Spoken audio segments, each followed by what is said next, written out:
ஸ்ரீ குருபியோ நமக. வைணவத்தின் பால் ஈர்க்கப்பட்ட திருமிழிசை ஆழ்வார் பொய்கை ஆழ்வாரின் ஊரான திருவெக்காவிற்கு வந்து சில காலம் வாழ்கிறார்.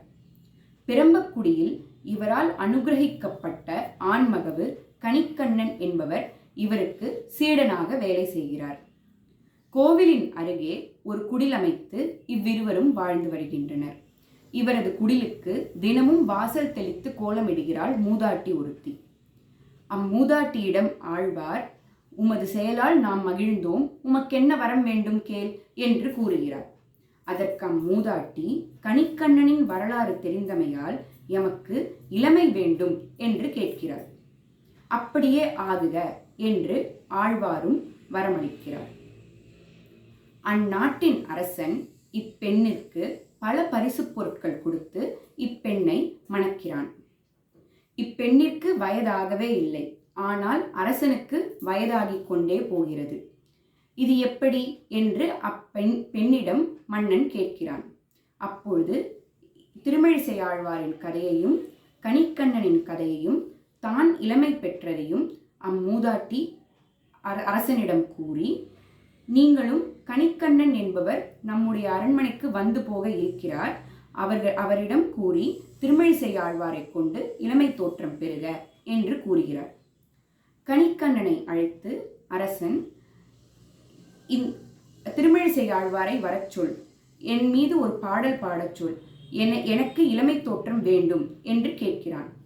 ஆழ்வாரும் சரி நானும் சரி ஸ்ரீமன் நாராயணனை தவிர மற்றொருவரை பற்றியும் பாடோம் என்று கணிக்கண்ணன் கூறுகிறான். அரசனும் தெய்வமும் ஒன்று, நீயாவது என் மீது ஒரு பாடல் இயற்றியே தீர வேண்டும் என்று கூறுகிறார். ஆனால் கணிக்கண்ணனோ அவ்வாறு அல்லாமல் தெய்வத்தின் மீதே பாசுரம் ஒன்று பாடுகிறான். இதனால் சினமடைந்த அரசன் கணிக்கண்ணனை நாடை விட்டே செல்ல வேண்டும் என்று உத்தரவு போடுகிறான். இதனை திருமிழிசை ஆழ்வாரிடம் வந்து கணிக்கண்ணன் சொல்கிறான். இதனால் கோபமடைந்த திருமிழிசை ஆழ்வார், கணிக்கண்ணன் இல்லாத இடத்தில் எனக்கு ஒரு வேலையும் இல்லை, நானும் உன்னுடனே வருகிறேன் என்று கூறி பள்ளி கொண்டிருக்கும் பெருமாளையும் பார்த்து, பாம்பனையாகிய உன் பாயை சுருட்டி கொண்டு என்னுடன் வாரும் என்று கூறுகிறார். பெருமாளும் அவ்வாறே தன்னுடைய பாம்பனையை சுருட்டி கொண்டு இவர்களுடன் செல்கிறார். திருவெக்காவில் இருள் சூழ்கிறது. அரண்மனையிலும் மங்கள செய்தி ஏதும் உண்டாகவில்லை. அமங்கலமான நிகழ்வுகள் சிலவற்றை நிகழ்கின்றன. இதனால் என்னவென்று அறிய மன்னன் பலரிடம் கேட்க பலரும் இந்நிகழ்ச்சியை சொல்கின்றனர். பெருமாளும் திருமிழிசை ஆழ்வாரும் கணிக்கண்ணனும் ஊரை விட்டு சென்று விட்டனர் என்று சொல்கின்றனர். இம்மூவரும் ஓரிடத்தில் ஒரு நாள் இரவு அங்கு தங்குகின்றனர். அந்த இடத்தின் பெயர் ஓரிக்கை என்று பின்னாளில் கூறப்படுகிறது. இதனை அறிந்த மன்னன் அங்கு சென்று திருமிழிசை ஆழ்வாரிடம் மன்னிப்பு கேட்டுக்கொண்டு, அதற்கு இசைந்த திருமிழிசை ஆழ்வார், கணிக்கண்ணன், பெருமாள் இம்மூவரும் அன்றோடு திருவெட்காவிற்கு திரும்புகின்றனர்.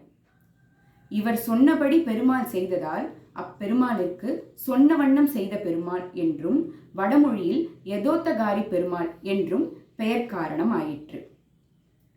நாளை வேறொரு கதையை காண்போம்.